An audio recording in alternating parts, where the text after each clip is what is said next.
Jamie, welcome to the 1% podcast. How are we doing, my love?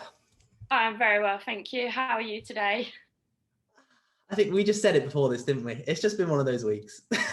Yeah, 100%. I feel exactly the same. It's funny, isn't it? How I think people forget that we all have days like that as well. I think it's a lot harder when you're someone who is on social media to be feeling good all the time, because it's just like you really don't. Yeah, So I 100%. think it's important to show it as well. It is as well, isn't it? And sometimes you feel bad for showing it because you're like, well, should I have shown that as well? And that's horrific, isn't it? Like thinking like, because I had a tear up or because I felt shitty that I said that. And then you're like, well, no, but then you think I shouldn't have said that because I have to feel like I need to be strong for some people. And then, but then that's not true. And then you feel like, Yeah. oh, but I have to be transparent at the same time.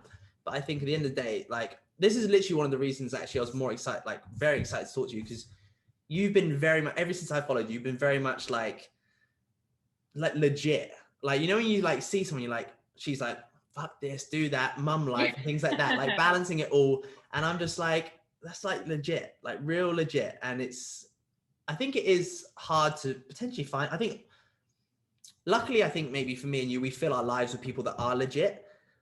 But a lot of the time, you don't know if they are being real. And that was like the main reason of kind of just bringing you on here, is honestly just to pick at your brain and kind of like, who are you? And also like, who is the unconventional coach? That's literally it. Give me kind of a backdrop onto you. Well, it's so weird being on other people's podcasts, because I've never like spoken about me, if that makes sense. But so I can't even remember my own Instagram name. Like I kind of had like, not like a midlife crisis, because I'm 23, so I'm not, do you know what I mean? I can't have a midlife crisis yet, but I went through a phase where I was really like, who the fuck am I? Like, what do I want? And this all happened after I had my son, which like we can go into more detail, but I'll give you like a rough outline. Like I hit a point where he was about 6 months old, and I was just like, I feel like I'm not being a good mum because I'm focusing on my business whilst trying to juggle being a mum. I also don't feel like I'm being a good coach because I'm trying to focus on my son as well as my clients, and I'm left completely out. Like, this was a point where I wasn't training, I wasn't really taking care of myself, and I just felt awful. And I was like, I need to do something. So I kind of like almost went through like a rebranding. I was like, I don't want things to be so much about me. I want it to be more about like helping people, and just kind of from like a marketing standpoint. I mean, even now I have like a separate page, which is like my unconventional coach page, because now I've gone back to being Coach Jamie Parker. So do you know what I mean? It was kind of like the unconventional coach came around because I was like, I realized I'm not like a lot of coaches. Like, a lot of the time when people come to me, they tell me they've had X, Y, and Z coach, and it's always the same kind of stories. And I realised that I am unconventional because I don't approach things the way a lot of other coaches do. And I don't advertise myself as like a wellness coach, but I feel like that's kind of what I am more of, because I'm very much about mindset. Like, I've always said, if a client comes to me and they don't lose any weight, but they transform their mindset and they feel happy, I've done my job, because that's what people want at the end of the day.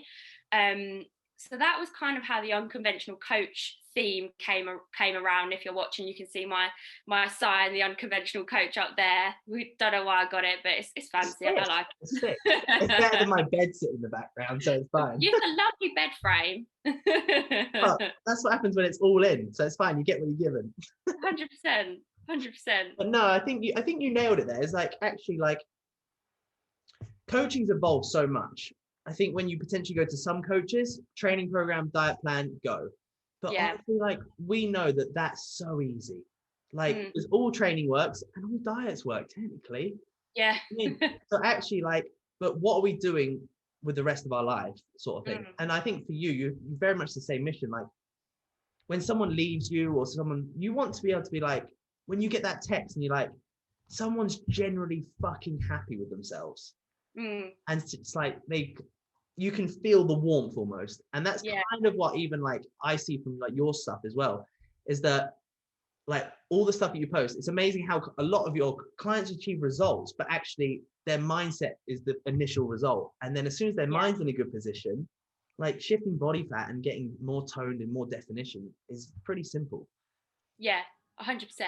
And it's so rewarding, like, because ultimately anyone can lose body fat, but you have people that do it and they end up still fucking miserable, or people that like decide to compete, for example. Like, I'm not against people competing if that's what they want to do, but I actually don't think a lot of people want to do it. I feel like they need to get a social presence. And one thing I've learned is your followers does not fucking matter. Like, the amount of people that follow you does not matter. And I had to get out of my own ego with that, because a massive barrier for me, like starting to push myself out there more, was I don't have enough followers. I can't have a podcast because I don't have enough followers. I can't do this because not enough people follow me. And it's like, if you have 1,000 people that follow you, that genuinely love you, enjoy your content and benefit, you've helped 1,000 people. I'd much rather have that than 50 or 1,000 people on Instagram that just want to see my ass. They're not going to buy anything from me. They're not going to be my clients. Do you know what I mean? And you nailed it there as well. Like, this is the thing now, it's become a thing, isn't it? It's like, it's called, I don't even know what it's called now. It's like literally like small influencers and things like that. Yeah. It's like a bizarre concept. Like you say, like if you've got 1 million followers, but they don't buy off you or like things like that, like what company is going to give them a product sort of thing? But if they can come to you and be like, Jamie, can you sell this? And 1,000 people buy it because they believe in you and believe in a product, 100%. And this is where it comes down to as well. It's like feeling like you said, you feel like you can't because you don't feel important enough almost. But actually you still have a voice, and that's the main thing. You still have your voice and you can still impact people regardless on that. Yeah. And it's got nothing to do with you as a coach. You could literally just be like, just texting someone like, are you okay throughout the day? Like, it's been a tough year for us all. So actually being like, just phone me, just give me a ring. Like, how are you doing is the biggest thing. And I think you nailed it there. And I think that's a good thing that Instagram's done as well, is that they've diminished the likes, which I think is great. Yeah, I still see likes though. I haven't got that feature yet. What, like liking?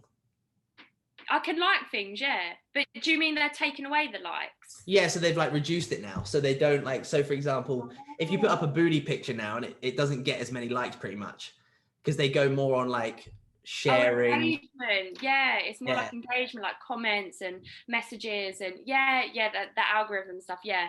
I get and that. I think that's a massive thing.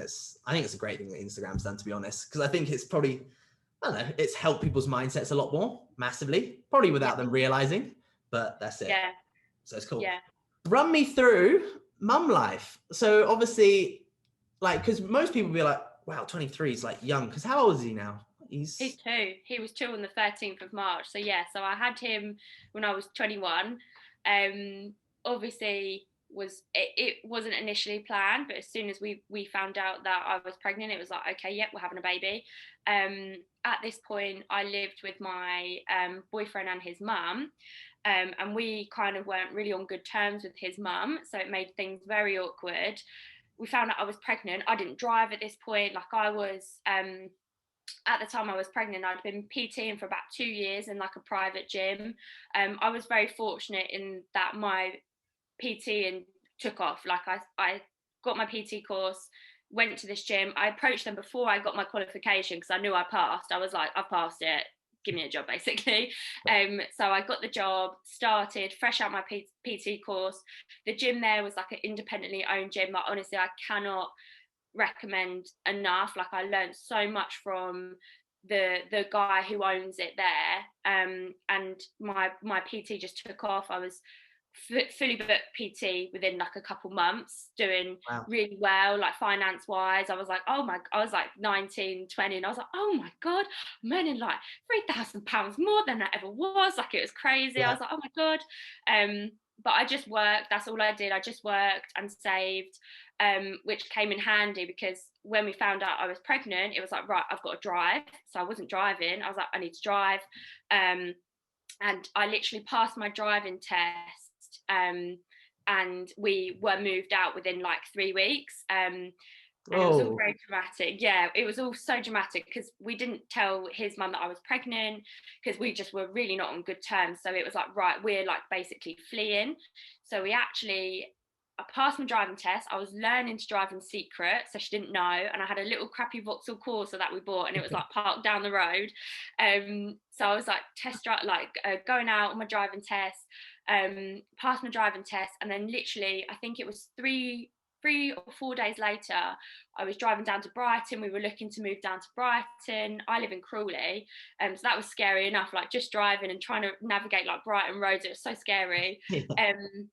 And we found this place that we liked, and thank God I was saving because we're both self-employed. We had to put like, I think it was like 10 grand down for this to rent. So we had to put £10,000 down to just give us 6 months at this property. So when I found out I was pregnant, I was still doing like obviously the full-time PT, but my goal was to, when I had Bear, which is my son, to not go back to full-time PT. I was like, I can't, the long hours, I can't do it. And I'd wanted to move on to online for quite a while because I think initially it was because what everyone's doing. It was like, I'm an online coach. And it's like, oh, you're an online coach. I'm just a PT. Do you know what I mean? So Yeah. I was always like, I'm adamant that I want to have that online when I have Bear because it means that I can be a full-time mum and still have a full-time business as such. So the first and it was horrible to start. Like when Bear was first born, I went through a really tough time with like my self-worth because my income dropped massively because obviously I went from having, I don't know, 30 odd, well, I used to have like 30 odd PT clients. Then I did the whole James Smith thing where I got them to do like 3 sessions a week. So I had like 15 clients, you know what I mean? So I had 15 also clients. I had maybe 10 of them move online, which is brilliant. So I had something. I was massively undercharging for the online coaching at this point as well. Again, just a lack of belief in myself. And it was so hard, like transitioning to having a baby and trying to make another baby, which was my business. And it was really tough, like dealing with the like financial aspect of it because like I lost like 3 grand in the space of like a couple months, you know what I mean? Because I wasn't doing PT anymore, it was online. So that was so hard and it made me feel like, it sounds awful, but it made me feel like I was less of a person because I was earning less, which isn't the case at all. And my mindset around that is totally different now. But at that point, it just felt like a massive kick in the teeth. And I was like, am I ever going to make this work? And 2 years later, it's worked. Do you know what I mean? I'm doing well. I've hired my first coach. So it's going a lot better. But mum life, God, trying to juggle mum life and work is so challenging. It's so challenging. It really is. How do you, because obviously everyone loves like a day in the life, right? So like how does a day set up work for you? Because obviously is it like two, like see, this is where I'm not an expert, like going into preschool and things like that, that's not yet, is it? Or like no, so we're going to start putting him into nursery. He's going to start going for 2 days a week, and he'll love that. Like the thing is with my son, like I know a lot of people probably say this about their children, but he's so smart. Like honestly, Bear is so clever. He needs that. Like he needs more. Like, and I can only give him so much. I mean, I can only give him so much in a day. And any parent listening to this will understand. Like you they need to go away from you, and that's something I've learned as well, is he needs to have time away from me because he gets fed up of me. Do you know what I mean? He gets bored of me. So it's good for him to go off to nursery, but he'll be starting nursery in May. But at the moment, my boyfriend's mum has him for a couple, she has him for like 4 hours 2 days a week, on like my busy working days. But she only started doing that about 6 months ago, and we pay her to do that. But before that, it was literally just me and my partner juggling Bear, and my partner, he works a lot. We're both self-employed, work at home. So it's so challenging trying to just navigate all these dynamics, like not just being a mum and being a dad, but being a couple, both having our own work to do. It's massively juggling. And then you do set time out for like yourself, like date night and things like that. You do set time out for that, or do you feel like sometimes life gets carried away and you actually neglect the relationship sometimes, I guess? Oh yeah, massively. Like when Bear was first born, it was so challenging because my partner would just work all the time, and I was like full time mum properly, um, and it's so funny as well because when you first have a baby, you honestly can't be away from them. Like I remember I would be like, Bear would go to bed, and touch wood, Bear has always been a brilliant sleeper, like we're so fortunate, but he would like go to bed for the evening, and I'd like come downstairs and I would just like find shit to do to avoid going to the gym because I didn't want to leave the house. I was like, I don't want to leave the house, like Yeah. just I wanted to be there just in case he needed me. And I think the difference is as well is I did solely breastfeed him as well, so I was like not only his mum but I was his food. Do you know what I mean? Like, Yeah, I'm yeah. his food source, so if he's hungry I've got to feed him.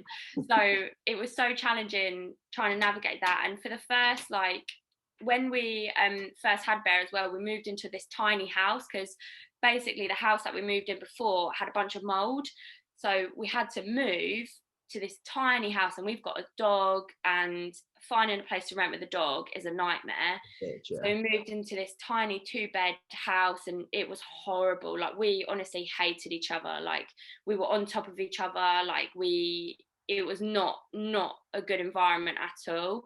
Um, we then moved to the place we're in now, which compared to the 2-bed tiny semi-detached house, it was absolutely tiny. We're now in a 4-bed um, townhouse, so we've got a lot more room, and with that we've been able to navigate our relationship better. But it's so much sacrifice. Like the way our typical days look is one of us will wake up, one of us will have Bear, usually my partner has Bear in the morning for 2 hours.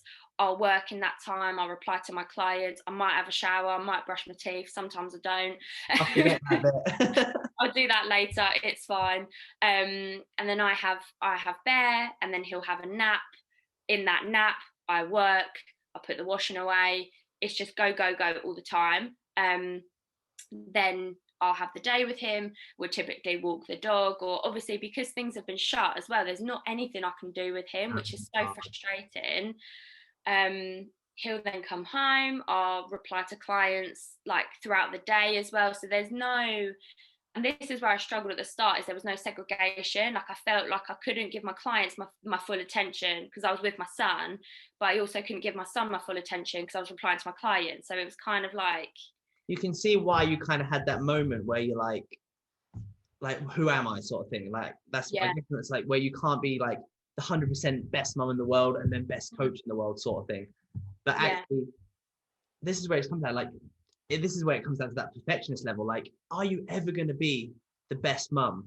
It's like, well, what's the definition of that? Do you know what I mean? I think you're just going to raise him the best possible way you can and give him everything that he could ever want and need in life, love, support, all that sort of stuff. And I think yeah, that's the main thing as a parent. If you can just, I kind of relate because my mum was a single mum and things like that. And I was like, I genuinely worried, like, I can't be a parent like that. Because, yeah. like, and it's like, but I think if you can just literally be you and do the best you can for them, that is the main thing, because they're always going to remember those small things. That's Yeah, literally. yeah, 100%. And I'm so grateful that I'm in the position that I'm in because my mum, single mum, my mum had me at 19, so she was very young.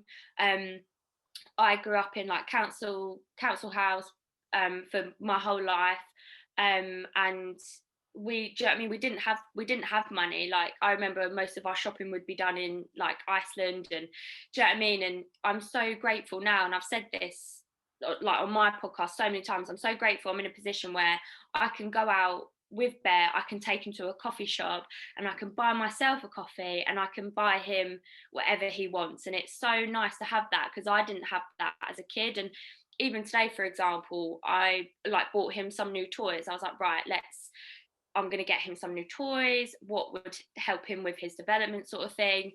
And I spent like 50 odd quid on a toy, which isn't a lot in the grand scheme of things, but for someone that might be a lot. Do you know what I mean? For someone that might be all their money in the month for food shopping. So I'm so grateful that I'm in the position I'm in but ultimately I got to this position because I worked really fucking hard for a lot of years.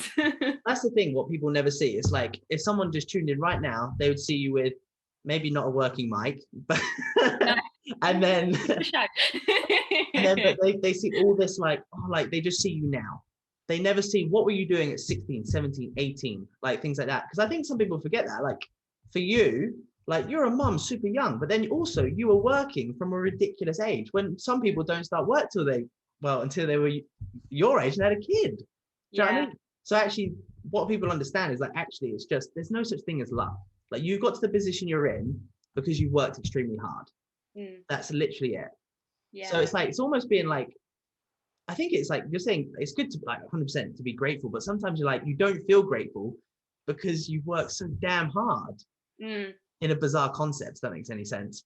Yeah, but 100%. I think it's incredible, because I think being a mum at that age is phenomenal, because so many people, I guess, as well, you probably got a lot of people thinking like, what are you doing as well? Like, massively, like, why are you having a child at this age? Like, you're how are you, 21 if you're 20?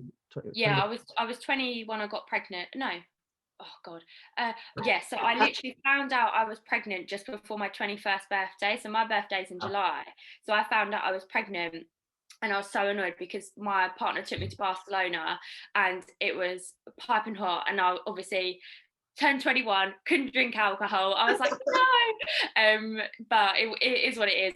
God, those early weeks of pregnancy as well. I was probably about 10 weeks or something when we went. And I remember it was obviously boiling hot, and I was like, just felt so sick. And I was like, oh my God.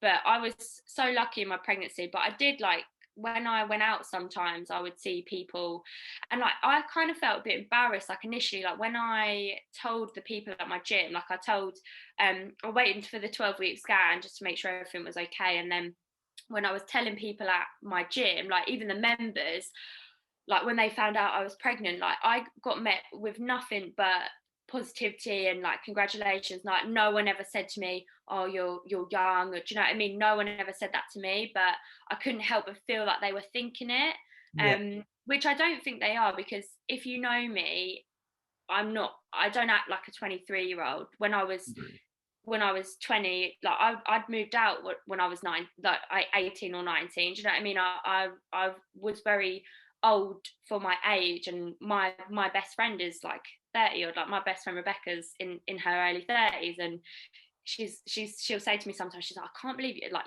23. She's like, I always forget. And that's because I'm like a 50-year-old at heart. Like I love it. I love being older, and I think there's, and I said this when I was pregnant, and I said, I don't think there's a right age to have children. I was like, I think it's a situation, because you could be 30, have a one night stand, not know who the dad is, and think, and be working in a job that you hate. I was fortunate enough that I was in the industry I knew I wanted to be in. I found out I was pregnant. Me and my partner have been with each other since I was 16.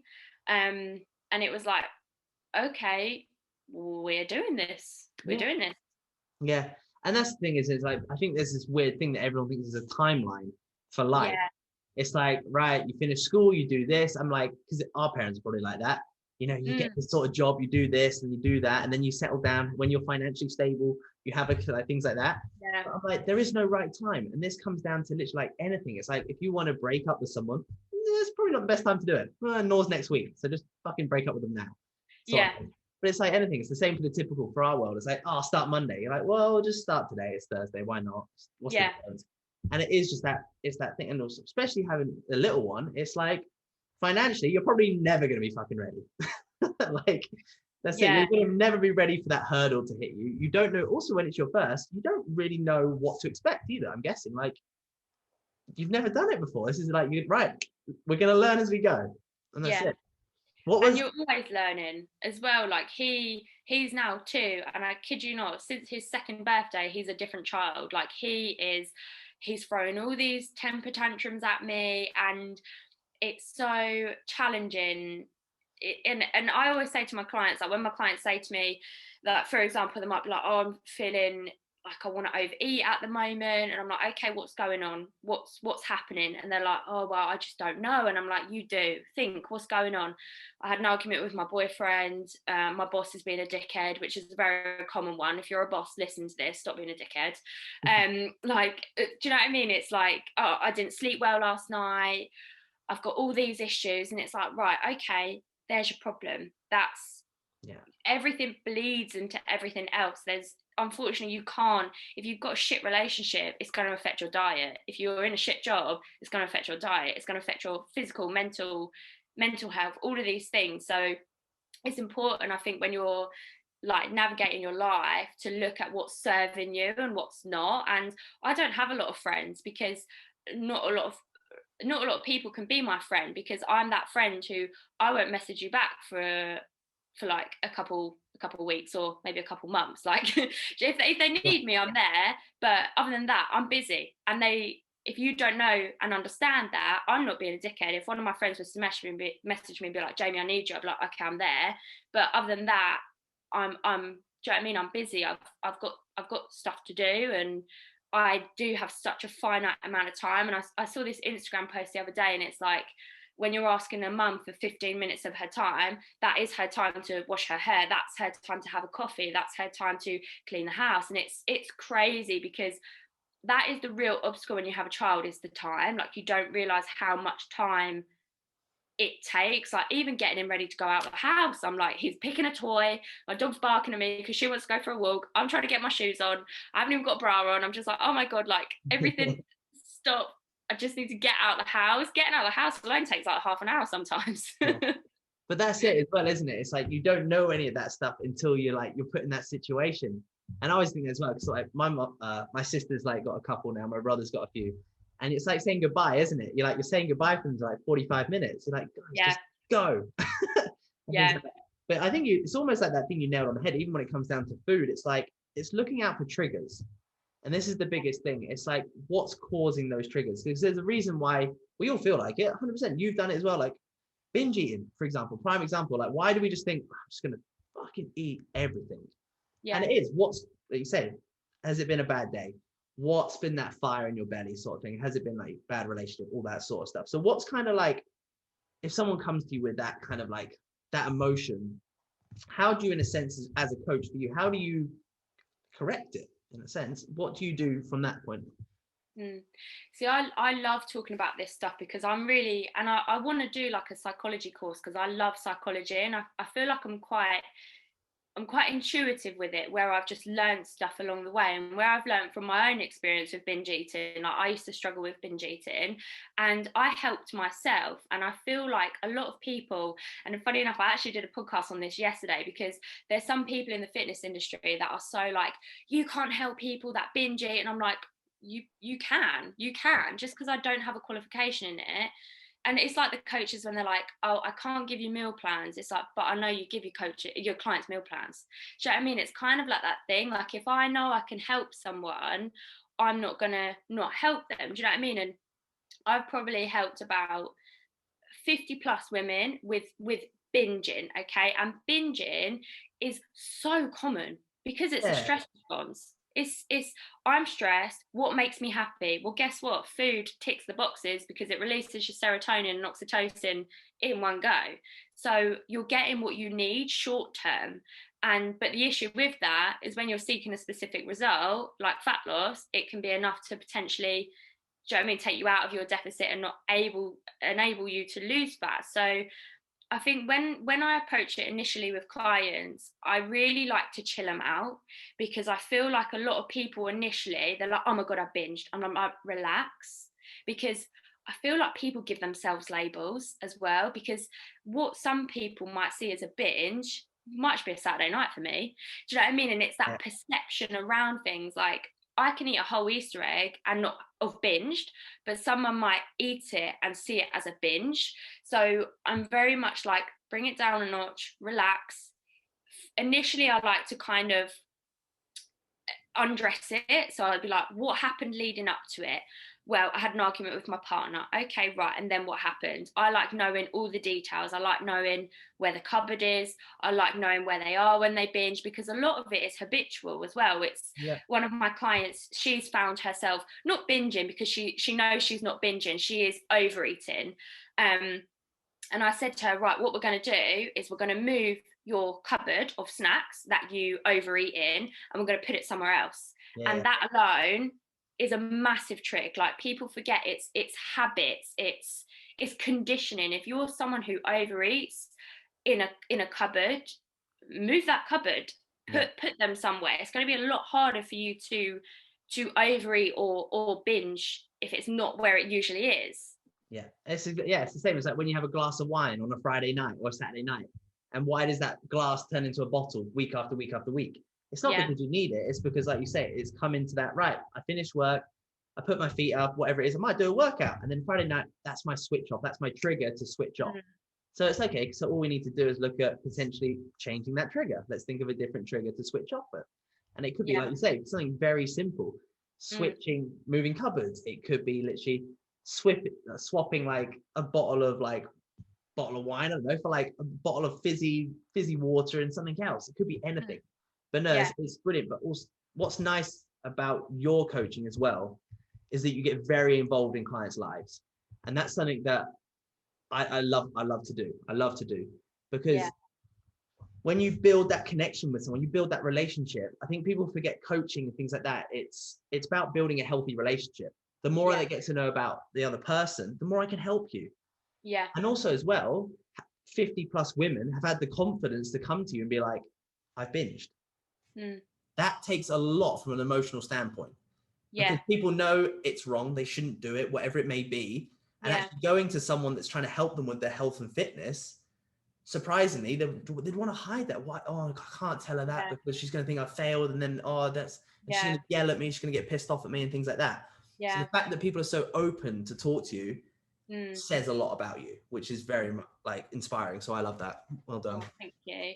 You just got like, and I always say to my clients as well, like, because of my situation with having like Bear, I can't have 100 plus women. I just can't. Someone without a child, like definitely you could definitely help 100 or so more, maybe. I don't know. I don't think there's a right number of clients. I mean, I think each coach needs to find their own threshold.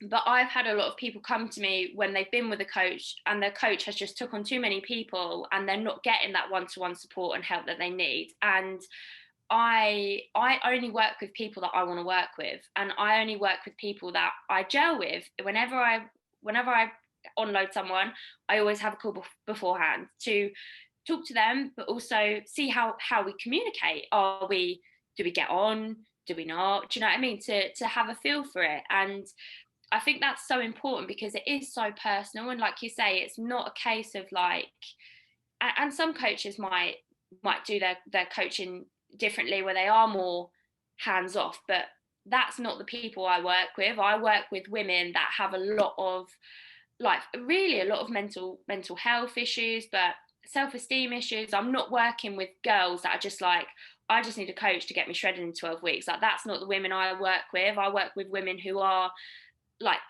higher dependency women, really. Like, they need that support, and I can provide that for them because I don't have too many clients. Like, I could easily take on more clients if I wanted, but I don't want to. I want to really help the women I've got and then get them to a position where they can fly the nest, and then I can help more women. So for me, it isn't about getting as many clients as possible. And I think that is where a lot of coaches go wrong, because they're like, oh, I can get all these clients, and it's like, well, some of them come to me because you're not helping them. Yeah. And it's so true, isn't it, as well? I literally had this conversation with a couple of people the other day, and someone said, you should hire a coach. And I was like, I understand, I fully understand why you'd bring someone in, but I just don't want to do it. And some people are like, yeah, but if you want to like grow this and grow that, I'm like, honestly, in my head as well, I don't need to. That's the thing as well. I'm very happy. I can, like, for example, I can take on X amount more people because my niche is a little bit different. Like, a lot of the people that I work with now are sometimes 30% are quite very hands off. Like it's very much like photo shoot prep, whatever that may be. Yeah, I love that. But then it's funny though, because I love your demographic as well. Because otherwise I text people every day. I'm like, how's it going? Like, well, same as yesterday, bro. I'm like, yeah. And that's the thing, when you're dealing with people that like are motivated, they train, they just need that oomph. You're like, do you want to chat? Like, and they're like, no. Yeah. I'm like, I've had clients like that, and I'm like, no, like, come back. And like, yeah, I know exactly what you mean. It's funny, isn't it, when you've got people like that? But and for me as well, because all my clients are like, Jamie, I have this question. I'm like, yeah, what's happening? When I have clients that aren't like that, I'm like, are you okay? Like, are you getting the support you need? And they're like, yeah, you're fabulous. I know you're there. And I'm like, yeah, but you know I'm there, right? I'm there. I got you. But it's almost like you said about your friends though, isn't it? It's like you're always there, regardless if you haven't spoken to them in 2 months. Yeah. So it's like when they need you for that split second, boom. But it's almost the same thing. Like, it's the same reason I have a coach. I literally do not talk to him unless I need something, because I'm like, I need a boom, coach. boom, boom. And then I'm like, okay, cool. And he's like, dude, just do this, send me this, send me that. I'm like, oh, okay, I'm safe, I'm good. But that's literally it. Because otherwise, I think the same thing, like me and you, we know a lot. We know a lot about fitness and nutrition and things like that. But oh Jesus, when you come to writing your own stuff, I'm like, that's wrong. He's doing that. She's doing that. I probably shouldn't do this. And you're like, oh no, like what do I actually do? It's horrible. So it's so much easier. How do you find being coached? Like, how do you find being coached? The best thing ever. I couldn't do it myself. I'll be straight up. I couldn't coach myself. I'm too emotionally attached to myself. Yep. Like, if I like, that's it. I'm like, no, I'm gaining fat. Can't do this. Whatever is like, no, you look sick. Or even training. I wouldn't set a training program up that was like, I look at training programs now that someone sent me. I'm like, I don't want to fucking do that. That looks grim. But if I did it, I'd be like, nah, I'll just stop here. Or I'd change it as well. I'd be like, I'm in control of it. I change it. Yeah. But actually, when someone else is fully in control, that's why people get results as well. Sometimes I'm like, it's clicked the other day. I'm like, the reason people get good results is because they're almost not in control in a sense. Like, you're guiding them through that process, but actually it's that comfort zone. It's that typical comfort zone. Cool. We're always stepping out of it. That's why you get good results. I wouldn't be able to get good results if I just did it myself. No way. I need a coach, because it's that accountability. And I was saying this too. I have a client who is a coach, and it's a shame because she is a coach, she feels like she can't have a coach, but she does have me. So it's, do you know what I mean? It's kind of like, I get it, but I think if you are a coach and you have a coach, you're just selling your coaching more, because you're like, look, there is benefits of having a coach. And I said to her, like, when she started with me, because she's in a position where she's happy, but she wants more. But because she's happy, it kind of like not holds her back a bit. It's kind of like me. Like, I'm in a position where I always want more, but I'm happy. And it's that saying, always happy, never satisfied, which I love. But I'm happy in myself. Like, I don't get me wrong, I have days where I'm not happy, but in general, I have a healthy relationship with myself and my body. But because of that, I'm then a lot more relaxed, and I'm like, oh, it's fine, Jamie. You don't, you have this and you have that. And I do have goals that I do want to achieve, and I know I need a coach to do it, because not only are they keeping you accountable in terms of like they're actually giving you the stuff to do, you're paying them. And when money's involved, you're going to be accountable. And that's something people underestimate with coaching, is if you weren't paying for it, you're not going to do it. And that's a massive benefit from coaching, is that financial accountability. Massively. It's the same thing as you can relate it to the face-to-face coaching when you've done it for years. It's like people wouldn't rock up to that. A lot of the time when you work with one-to-one coaching, people aren't motivated to go to the gym on their own. People wouldn't go to the gym on their own. So you're almost their excuse to go to the gym. Yeah. And as soon as you're like, right, you need to be here at 7 a.m., I need X amount of money. And they're like, oh, God, I've given this girl X amount. I need to be there at 7 a.m. on the dot. Yeah. If I don't be there, she's going to make me do 2 more burpees that I don't want to do, sort of thing. But it is that massive thing. It's like, it's the same. Like I've invested into like kind of people to help me with business as well and things like that. Yeah. And like straight away, you're like, oh, like I knew what to do, but now you're making me do it because you're holding me accountable, sort of thing. And things like that. I think it's like, I've always had coaches since I was like 14 with sport. So like, I've never really been in control in a sense, but then it's so nice because it does take the pressure off. Yeah. And also as You've well, really got so much energy as well. Like if you're doing clients programs all day, you come to do your own and you're like, I don't give a shit. Like you're just like, oh no. because you'll always neglect yourself as well. Yeah. And this is the biggest thing, is like, the biggest, like, it's such a cliche thing, the biggest investment is you, because if you're in a healthy position, cool, then your healthy, your positive attitude, whatever that is, going to reflect onto your client base or whatever, your family, anything. That's the same thing. If you feel you get X amount of ladies, cool, they've dropped some weight, they feel mentally happier, things like that, their home life is going to be incredible. And straight away they'll be like, holy shit, that's it. And it's almost the same as us as well. Like, I need someone else to make me feel good in my home life and things like that. Exactly the same reason. But it's just that support. Yeah, that's all coaching is. It's like accountability, support, care, guidance. Yeah. That's literally it. And then people worry about, training and things like that. Honestly, that's nothing. Because that's the easy part.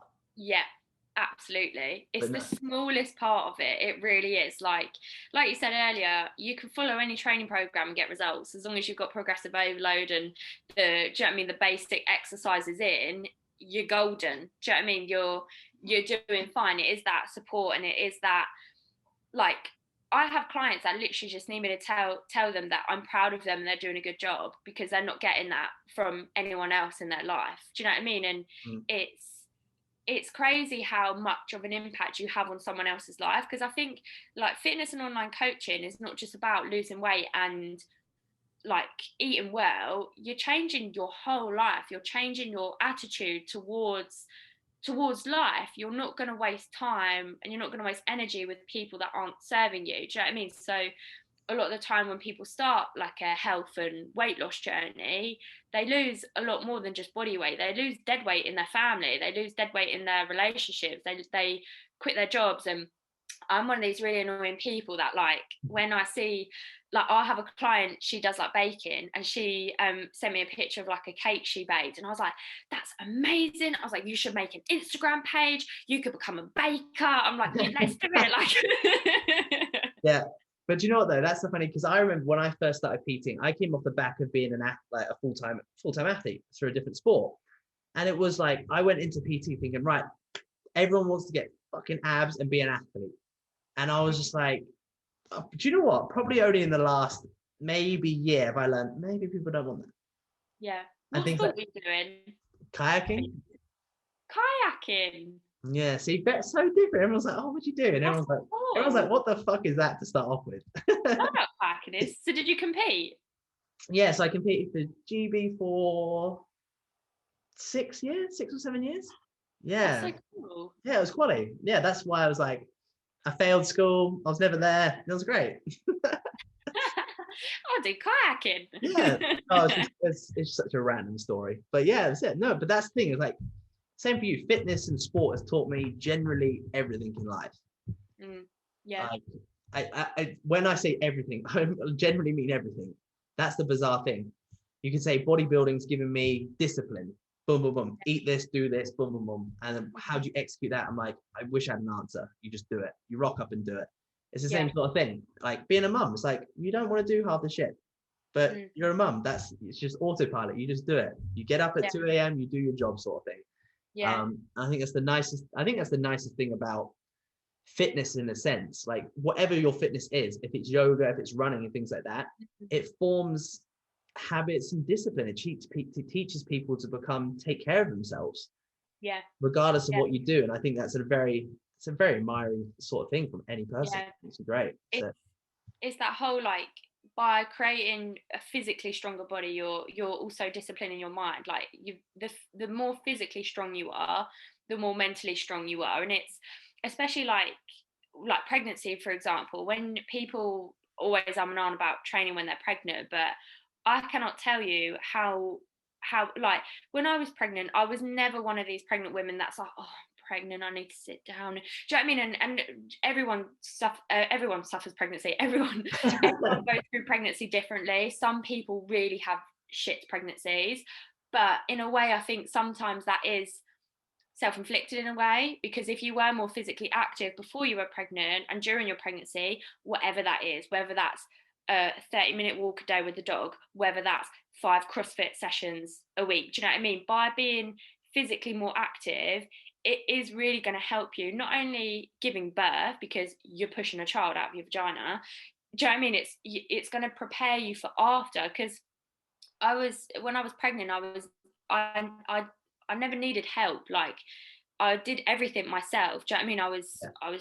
I drove us to the hospital the day, like one of the days before I got induced. Do you know what I mean? But I was always self-sufficient, and I think when you are physically fit, you are so much more self-sufficient because you never make up these barriers for yourself. Do you know what I mean?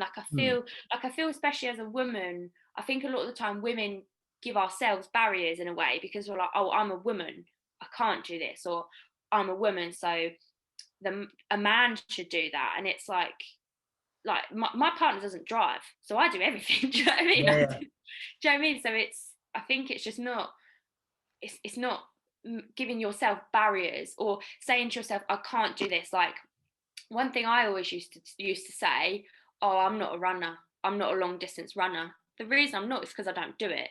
If I start doing 5k 3 times a week, I will get better, I will get fitter. Don't say I'm not something, because if you say that, you're never going to become it. Don't say to yourself, oh, I'm always going to be fat, because if you say that, you will. Do you know what I mean? You can do anything. Don't shut yourself in a box. Just be open to it all. And I think that's one thing that fitness does teach you, is that you can do anything. Yeah. Also, like you say, you take control of everything. You take control of what you put in your mouth. You take control of how many steps you do, all the little things. You take control of getting to the gym, vice versa, massively. Do you think this is the thing that I've noticed? I noticed this more when my sister kind of had kids compared to kind of when I talked to like my mum about her having kids and things like that. Mm-hmm. I think like there's so much stuff now around, like when you're potentially nowadays, because we have more science, you can't do this, you can't do that, you can't sit on this thing because this thing will cause like, and you're like, no, just like, there's so much kind of like bullshit, like you can't eat fish at these certain times and like random stuff like that. It's like, but then I used to speak to my mum and she was like, yeah, I was like riding horses until I gave birth and things like that. I can imagine that was kind of like you, right? Like you were working all the way through until you're like, probably should go to the hospital now. Yeah, I was 2 weeks late with Bear, so I stopped work. Oh god, yeah, mate, I was massive. He was £10 when he was born, by the way. £10. Yeah, he was a massive baby. Natural birth. I had gas and air, which was fabulous, but other than that, all natural birth. I was induced on the Monday, didn't give birth until early Wednesday morning, so I was absolutely knackered. But it was, and it's so funny because a lot of people, like, and obviously most people when they talk about labor and giving birth, they're like, oh my god, it's so painful. I honestly did not find it painful, or like, I enjoyed it. Like, I had so much fun. Like, being in labor was so fun. Like, so Bear was on a nerve in my back, which was excruciatingly painful. We were basically like back to back, so he was pressing on a nerve, which was so painful. But as soon as he rolled off the nerve, I was like, oh, this is fine. I was in the water, like got out of the water, I was like bouncing on my ball, like eating a biscuit, because the midwife was like, right, we need to like get some food in you, like it's like, this is like Tuesday night. She's like, right, you need to eat something. I think I had one biscuit in like that whole time. And like it was not painful. Like I was so aware of it. Like I was so, like, this might be a bit too much, so you can tell me to stop. No, go for it. No, be fully open. No. Like, I could feel him like I could feel him pushing my bones, if that makes sense. Like when he was coming out, but it wasn't painful. Like, it wasn't. Right. I was just very aware of it, but I did not find it painful. it was more it's more the stuff after that people don't tell you about. And with the whole, like, when you're pregnancy, like, people tell you not to do this and not to do that. Like, I had people messaging me when I was pregnant, like, oh, you shouldn't be training. I'm like, I'm fine, he is fine, do you know what I mean? It's good for me, it's good for him. And that's what people forget. But Yeah. in terms of like the food and stuff, like, they say, like, you shouldn't eat honey, you shouldn't have soft cheese, you shouldn't have like Honey. yeah, Surely there's honey's like the most natural thing. Like, yeah, it's because there's I think it's honey, or you can't give it to them when they're babies because it might have an enzyme in it, like anything. So exactly the same with like chicken. It's like, don't eat raw chicken. It's like, well, yeah, I know that. With like soft cheese and stuff and caffeine, like, I drank coffee when I was pregnant, but I didn't go over the recommended yeah. amount. I think recommended is like 200 milligrams. I didn't go over it, but I still drank coffee. And I remember I went to this cafe, and it was like round the corner from where I work. So I'm in like my PT uniform, like big old pregnant belly, and I ordered I think I was getting like a brie and cranberry sandwich because it was like close to Christmas. I Like, thought you were gonna say like a double shot Americano or something. oh no, I was like, I'll get this brie and cranberry thing. And I did have like a normal latte. I was like, no, normal oat milk latte, whatever. And the Yeah. lady was like, should you be having this soft cheese if you're pregnant? I was thinking, excuse me, like, leave me alone. Yeah. Why do people get involved? I'm gonna eat what the fuck I want. It's not And your they kid. always do. They Yeah. always, even when they get older, and it's like, I will always do what I feel is best for my child, and that might not work for you and your child, but it works for Yeah. me and mine. But that's the same as like anything for a pregnancy. Like, this is a good thing that you did fitness for so many years before that, is because you become very self-aware of what your body needs. Yeah. Regardless, you're like, okay, I've eaten this for X amount of years. I've been absolutely fine. Why would this affect Bear? Do you know what I mean? Like, it's not. Do you know what I mean? So it's like, I'm gonna keep eating my sweet potatoes. Even tell me sweet potatoes are the worst thing I can ever eat, being pregnant and things like that. And it's just, that's the thing. It's like, and even like training to an extent, I'm like, it's like, yeah, I know that not to put 100 kilos on my back or whatever, like, Yeah. 100%. So I'm Your going to reduce body. the weight, but I'm still going to do the movement. Maybe Yeah. squatting gets a bit uncomfortable when further I get down the line. Oh, it's the sciatica. That's what it was for me. Oh, see, that's it. But yeah, Yeah. 10 pounds though, to be fair, you were going to lose that battle anyway.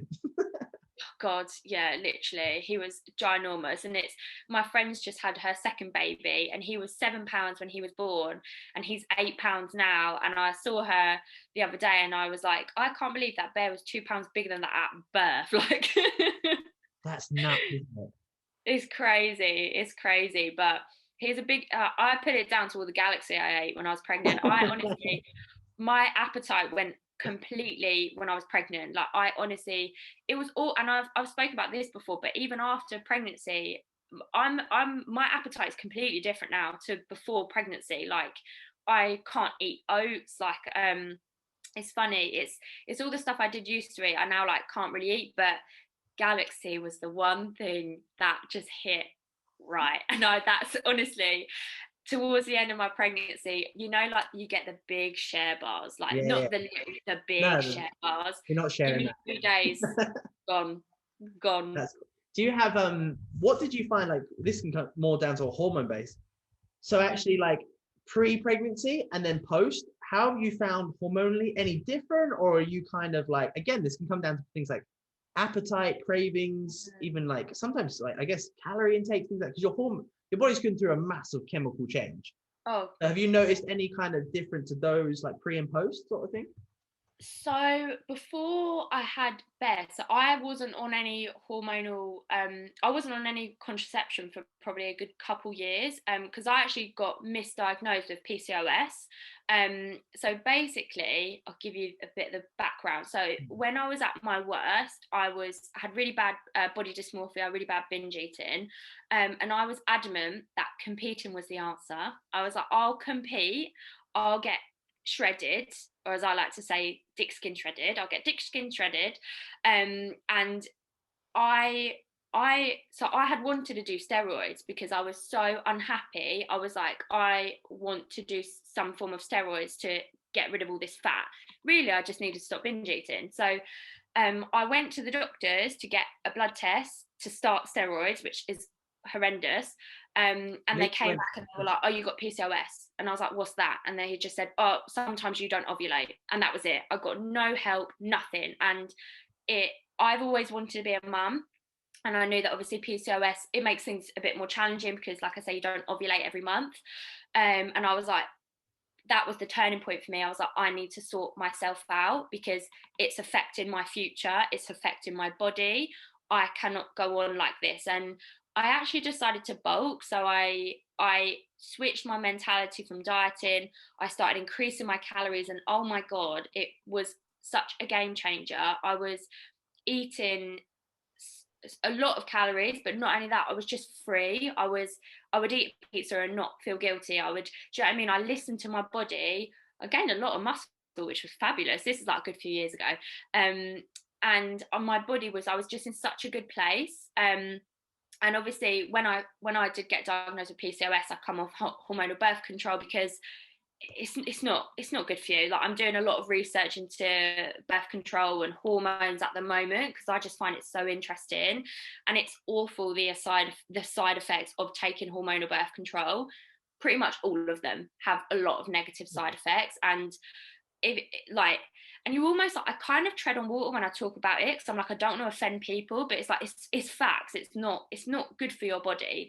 It's synthetic hormones. So my hormones, after reverse dieting, bulking, increased my calories, fabulous. I was having regular periods again, which I hadn't had before. I had an appetite. I was noticing my body. Like, I wasn't just always in like this steady state. I was noticing like where I was in my cycle, which is healthy and normal. And when you go to the doctors after you've had a baby, at your 6-week checkup, the first thing they say, oh God, honestly, I'm so passionate about it now because it's just awful. Like, you go to the doctors for your 6-week checkup, and I went in there with my partner and Bear 6 weeks. No, I think it was about 12 weeks because they were late and didn't see us in time. And I remember the doctor looked at me and he just went, "Baby blues?" And I was like, "No, I'm fine." And I was fine. I didn't have postnatal depression or anything. But I just thought, if you are a woman struggling, you've got your partner in there, you're also holding your baby, how likely are you there going to be reaching for help? Yeah. You're not. You've got your partner there. Do you know what I mean? It was all wrong. But the first thing they say to you is, okay, you had a baby 6 weeks ago, you should go on the pill. And they want to put you on birth control, and they also tell you can have sex. It's like, yeah, you're 6 weeks, you can have sex, you can exercise, and it's like, I ain't having sex. Like, do you know what I mean? It's so weird. But like, hormonal wise, the only thing I struggled with after Bear was the lack of appetite, and I think that was down to just sheer tiredness because you got a newborn, and just going for convenience. Do you know what I mean? I would maybe have one meal a day in the evening. And I look back on pictures because I lost a lot of weight after Bear quite quickly, but it wasn't healthy. Like, and that's what I talk to people about is when I lost all that weight, it's because I wasn't eating. I wasn't really eating. And I look like skinny fat, like where I didn't have any muscle. Like, I lost a lot of muscle and I just lost a lot of weight. So I look and I'm like, oh my God, I look tiny, but it's not good. And then I would say the last year, that's when I've actually been investing in myself more, because the first year after Bear, it was so inconsistent. Like, my meals were all over the place, and because I had that routine before Bear, and then when I was pregnant, I lost my appetite, the routine went out the window. So it takes time to establish that routine again. I think as well, what people forget is, like, through a pregnancy, it's a prime example. When you've gone through 9 months, I'm like, cool, now I expect to kind of get your life slowly back to normal for another 9 months. Yeah. And then you got to think, right, now I've got a little one. Now I have to change my whole damn life around. So actually, a year to kind of actually have a different priority is totally normal and totally fine. So when people go like off track for a week, I'm like, you're fine. Just slowly build some of the little things back in, and then just come back to normal. That's it. But like, it's the same for you. It's like, it's just like, I think it's funny, the hormone side of things, isn't it? Because any form of medication or drug that you put into your body is going to have a person, it's going to have a negative effect. That's the thing. Like, you're not supposed to be on the pill from the age of 16 all the way up until 40. Do you know what I mean? So like, also your body's, I just can't imagine that's going to be a good outcome ever. Like, I think keeping everything out the system is going to be the best thing. And you notice it when people go like, I've got a couple of girls. One girl came off, she's been on contraception for years, but then she had like breakthrough bleeding and things like this. Yeah. So it's like, so actually it's a sign, like, come off this stuff, let your body just reset and things like that, and then assess what you want to do. Get yourself into a healthy position first, and then decide what you want to do. 100%. Yeah. If you're interested in this, like, there's a really good book I say read, but I listened to it because I love audiobook. It's called Period Power.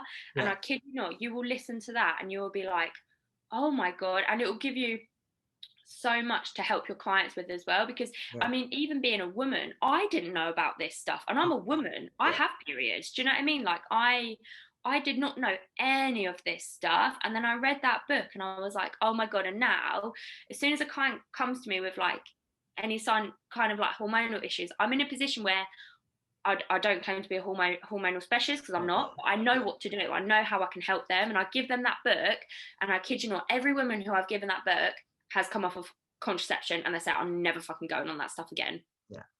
No, that's it. And it's just knowledge at the end of the day. Like, you can read a book and decide, actually, it's your choice what you want to do. Yeah. 100%. But that's it. I think just knowledge at the end of the day of whatever. But I just think from medical side of view, I even think this with the COVID thing right now. I'm like, so you're jabbing everyone, but what's this thing going to do to you in 5 years' time? Like, because we haven't had it for 5 years. Don't get me wrong, it's clearly just a flu jab. It's clearly, in my opinion, it's all bollocks, but it's clearly just a little flu. Yeah. They've just I'm not saying let's talk about COVID. I don't know. You know, it's just like, you know, you're just like over it as well, because you could debate it forever, and you're like, in my opinion, it's the fucking flu. Let everyone go. Everyone's got it now. It's in the world. It's in the system. Yeah. Crack on. In my opinion, everyone that's died of it, I know it's horrible. That's it. Yeah. It's been around the world for a year now. If it's as contagious as you think, everyone that's had it has probably passed away that was gonna pass away. Yeah. I completely agree. And the thing is with the COVID jab is it isn't even effective. So this is the thing, what I've seen, it's like, oh yeah, we give you this jab, but it might not work. And it's like, right, and it's different because it basically mutates your cells, which and I'm not an anti-vaxxer. Like, people might be like, I'm a good anti-vaxxer. I'm not. I had some of my vaccines when I was a kid. I didn't get the flu jab when I was pregnant because I can fight off the flu.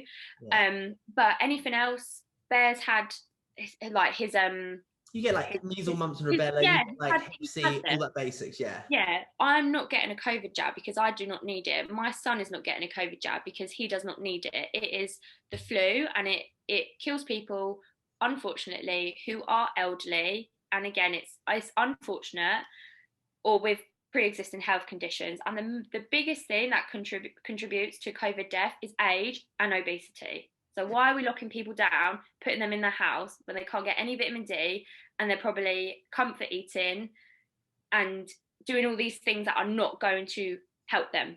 Yeah. And then on top of that, you've got mental health at the level that's never been at a year down the line. The amount of like I was do you know what? I remember when did I get 2018, for example. So what, 2 years ago?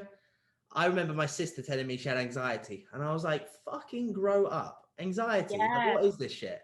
I was like, sort your shit out, take control of your life, and just, that's it, right? And then I remember one night I woke up, hot sweats, boom, like fucking heart pounding out my chest, and I was like, the fuck is this?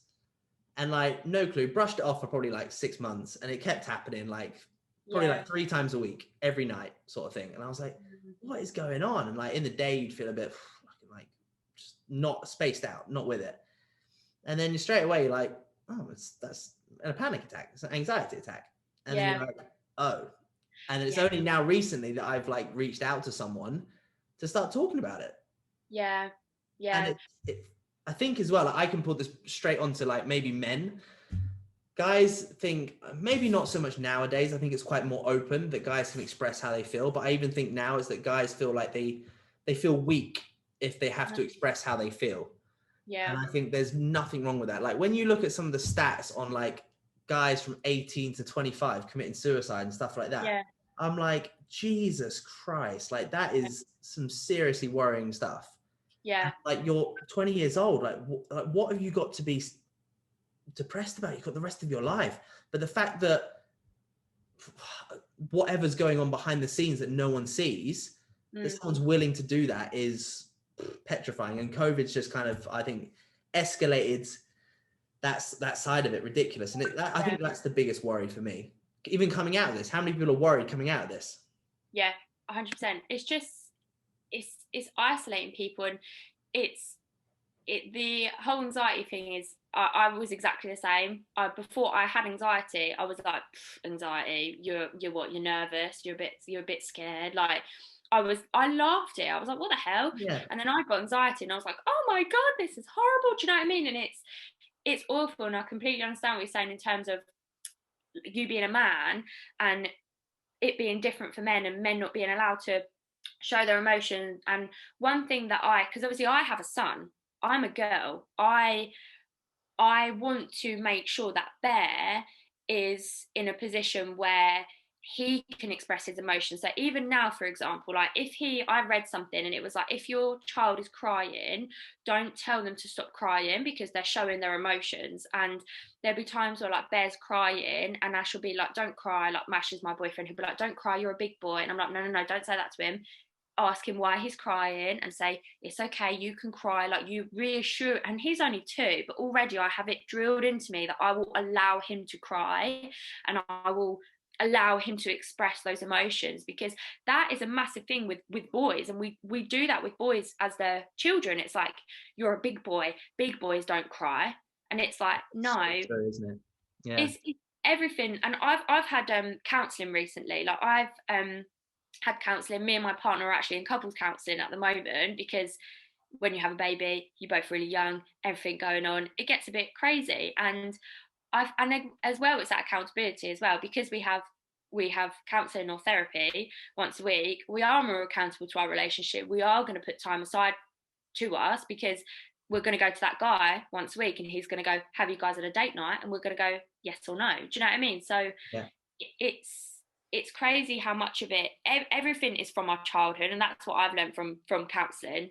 Is that what you're having right now? Are you having some counselling for your anxiety? So this guy's like he's kind of in between counselling and kind of like what is it, like a life coach? Yeah, sort of thing. So he kind of sits in the middle. So it's all about but yeah, it's pretty much it's finding triggers and emotions. But it's so funny when you look back, isn't it? You're like, I just did a visualization thing like a couple of weeks ago, and it was like literally just close your eyes 45 minutes and he just spoke to you and like backtracking. Imagine a timeline that you're looking over the top of it. And I was like, the root of my anxiety was the fucking fitness industry. Yeah. And I was like, holy shit, the industry that I love so much that I'm in was the shit that caused this. Yeah. And then I was like, holy crap, like that's broken in my head. I'm like, that's nuts. But it is so nice to know those triggers. So it's like, and even now it's like, we kind of did this thing where it was like, you actually built anxiety into an avatar of like what it looks like. So where does it sit? So like when you get anxiety, where does it sit? So for me, it sits in the back of my head and my upper chest. And then how does it feel? Is it warm? Is it cold? Does it feel like a lump or whatever it is? And I worked out it kind of feels like and I even said it, like it looks like an octagon, things like that. It's a dark bluey color and things like that. So then straight away, you know, like you can see it coming towards you. I'm like, oh, okay. And then you have the tools then to be like, right, fuck off. But it is really nice. But the most, like you'll learn this from, like, you know this from, I think it's amazing. Number one, I think it's incredible that you said that you're getting counseling, because I think so many people think that's like, oh my God, like she's fucking broken. Like what's wrong with her? But I think that's the healthiest thing you can do. It's the same reason why someone gets a coach. I need help. I need someone to talk to. Yeah. And the fact that you're going together, God, do you know what? That is the definition of a healthy relationship. Like, I think that's incredible. So, but it's just, I don't even know where I was going with that. It's gone. But I think it is like having someone to talk to that's not emotionally attached to you, but that asks you the right questions is amazing, because you have all the answers. Yeah. You just need someone to ask you the right questions. Yeah, and how he says it, like our counsellor, is he like mediates it, so he doesn't take sides. He understands both, and he gets us to understand each other. Like, because if you, from a counselor's perspective, me and my boyfriend have both come from broken families. We didn't have our dads, either of us. We both came from single mums, and we went through a lot. And in our relationship, we even went through a lot. Like 2 months into our relationship, he got diagnosed with stage 4 cancer. So we went through all of that together.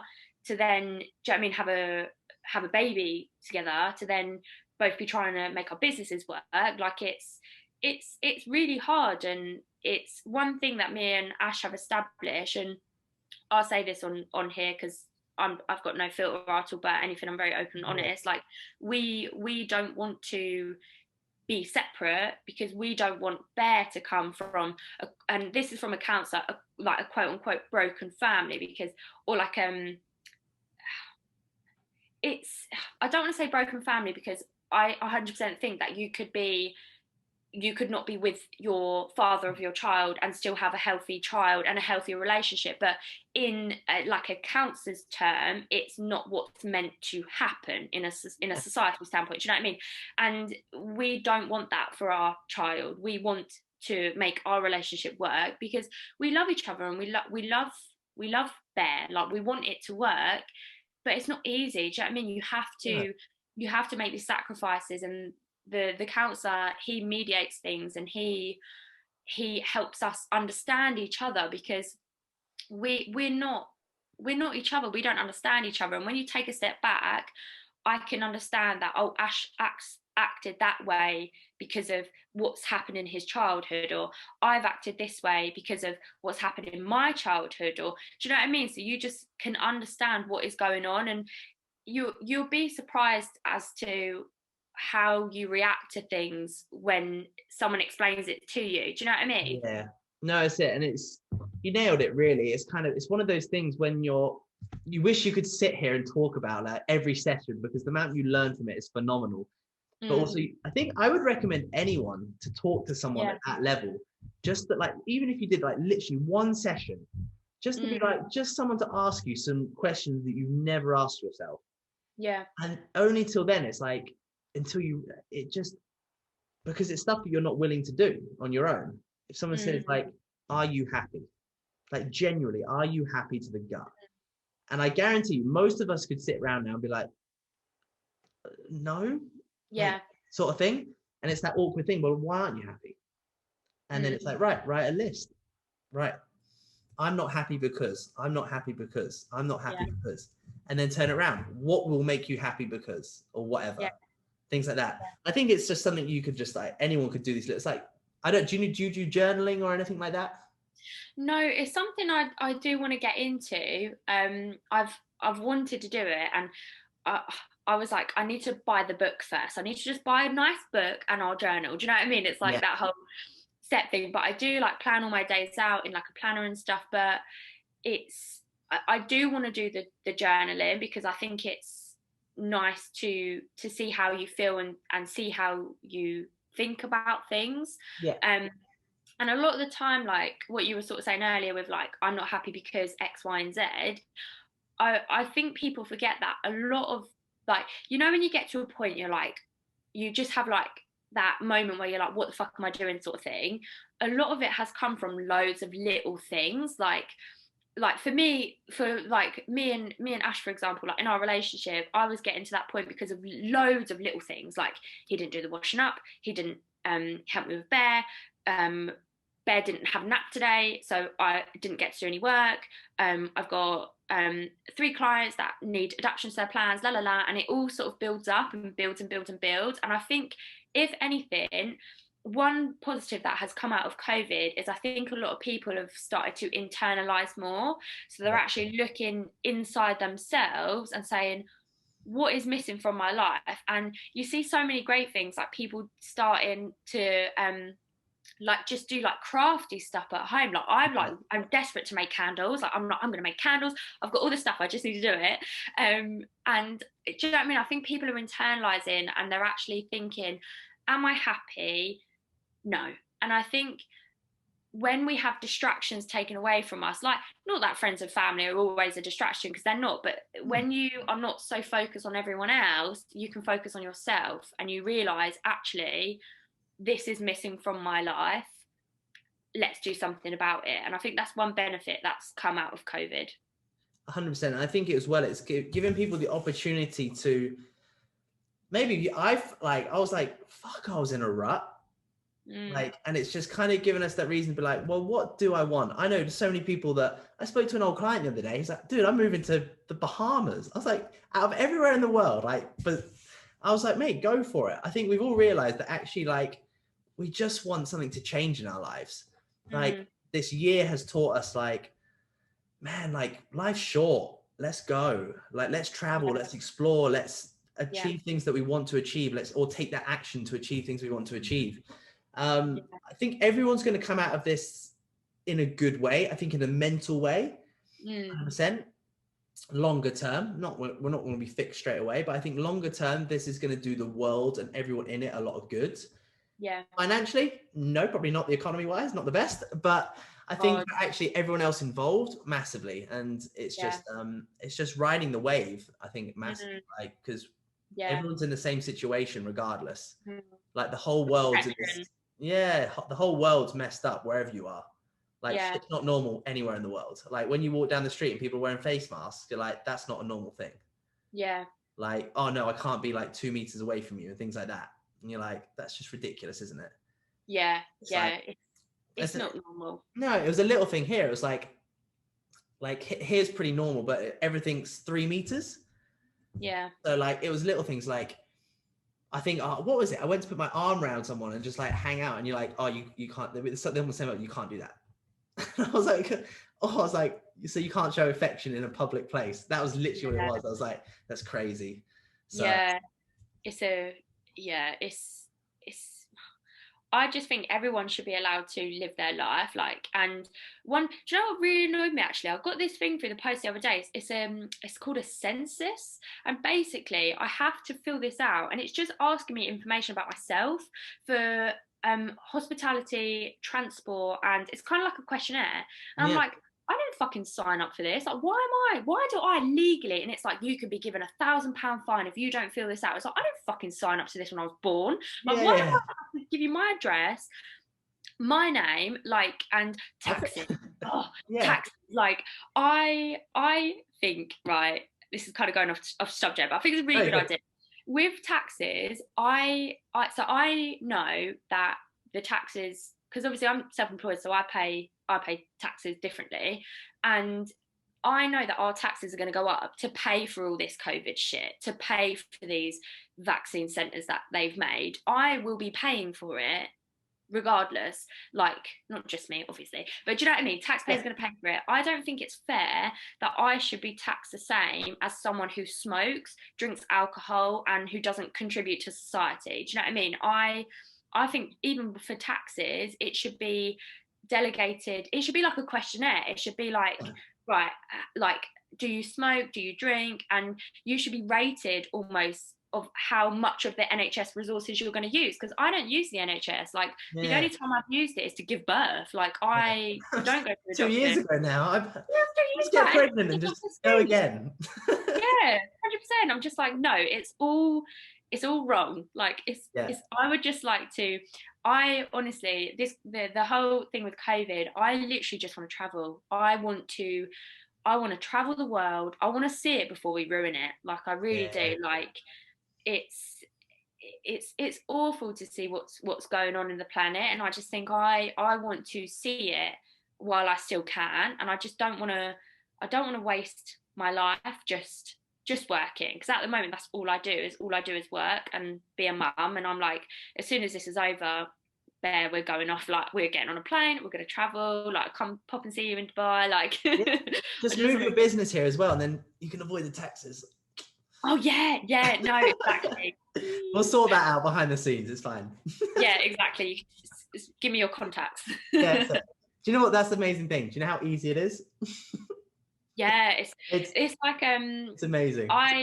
I really wanted to move to America, but now with everything there, I'm kind of put off the idea of America. It kind of seems like quite a scary country.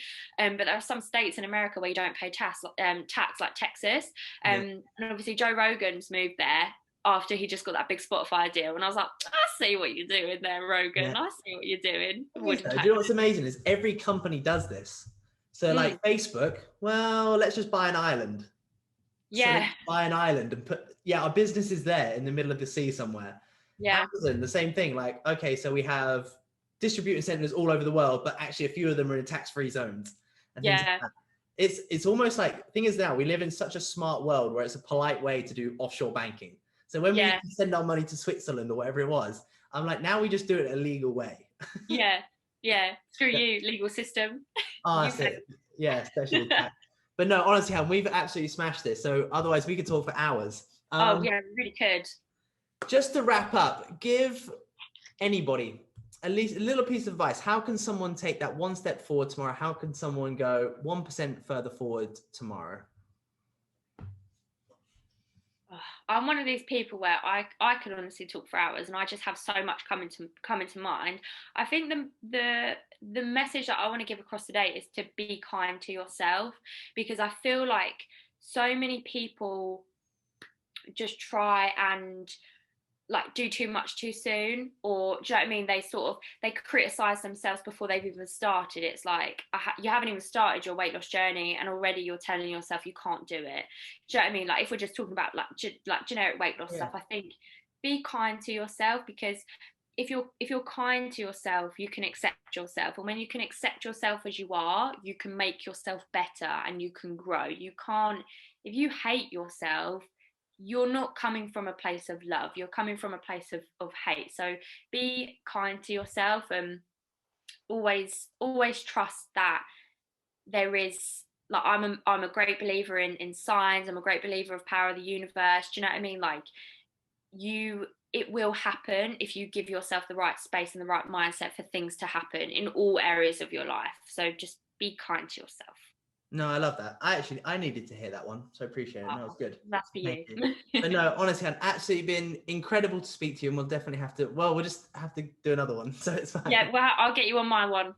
Deal, done. It's cool. Right, I will love you and leave you, and I will speak to you soon. Thank you, Brandon. No worries.